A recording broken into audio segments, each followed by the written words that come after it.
During the past decade, Rafiki Surgical Missions has treated more than 1,000 patients in Tanzania, repairing cleft lips and palates and other facial deformities, as well as helping burns victims regain movement in injured limbs.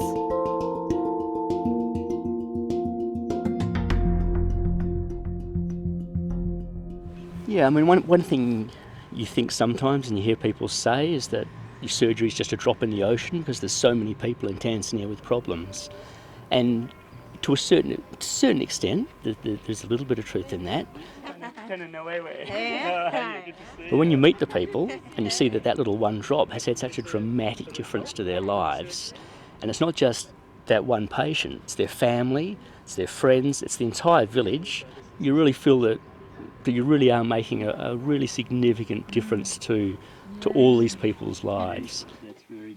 While Rafiki is a relatively small, self-funded volunteer organisation, the ripple effect of 10 years of surgical missions has had a big impact on the communities it is working with in Tanzania. With 2 volunteer surgical teams and ward and support staff, each mission can see up to 100 patients, undertaking procedures that range from simple 30-minute fixes to complex operations over many hours.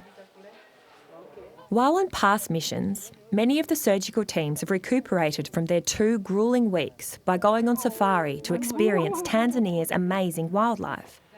To mark 10 years of Rafiki surgical missions, Rafiki veterans Andrew and Taka Wild embarked on a very different type of safari, to track down some of the people Rafiki had helped over the past decade. The majority of patients treated by Rafiki come from the remote rural areas in the north of the country. For many of them, getting to the hospital for their treatment can take days, using buses, bicycles and even on foot.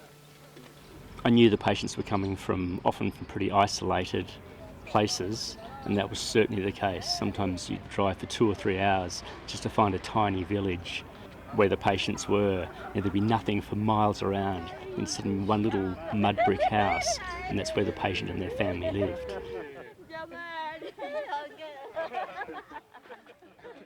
In 2010, Bahati rented a bicycle to make the 4-hour ride to the Rafiki pre-mission clinic in Kahama. Selected for surgery, he then had a 12-hour bus ride to Dar es Salaam, where he underwent an amazing transformation. 3 years on, Andrew and Taka were keen to see what progress he'd made since his operation. Operated on as an adult, Bahati had endured a childhood of taunting and marginalisation. The surgery gave him the chance of a new life, free from the stigma of deformity. He was still a bit on the shy side, but obviously very appreciative of the surgery. His whole family and friends, they all gathered around very quickly, and were all obviously really, really happy that Bahati had had his surgery and had his life really changed very significantly for the better. Importantly, it had also delivered peace of mind for his mother and a release from the guilt she felt for bringing her son into a world that judged him on his appearance, not his humanity. In fact, when very young children are treated, it is often the families of the patients who are most thankful for the results of the surgery. This family, I think they'd had 8 children, and the middle 3, one after the other, had all been born with cleft lips. And the mother told us that she thought a witch must have visited their village, and that's why the 3 children in a row all had cleft lips. And it had really, really distressed them a lot.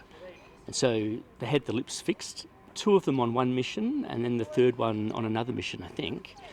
And it just made a dramatic difference to the whole family. I think they felt that they could put that completely behind them and move on with their lives. So it was a great story, great story.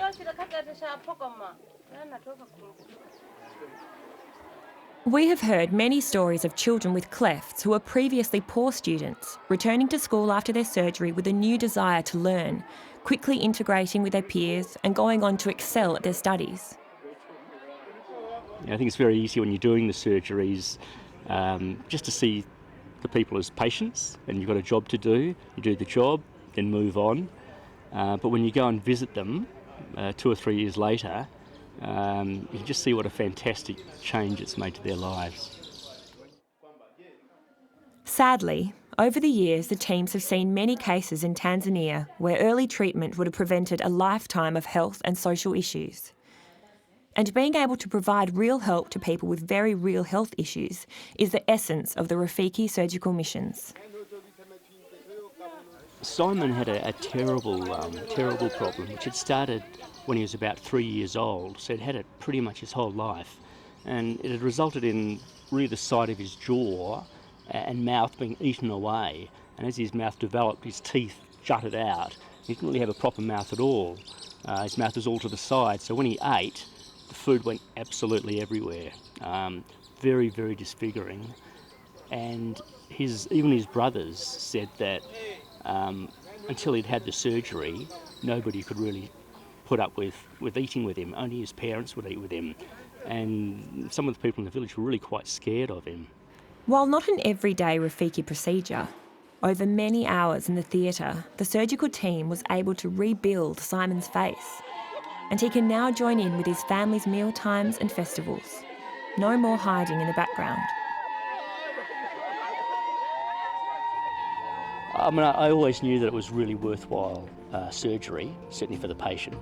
But it's given me a broader perspective, really. I can see now that, first of all, that the patient is living under difficult conditions, and anything you can do for them to improve their life, and that the surgery really improves their life, is a fantastic thing.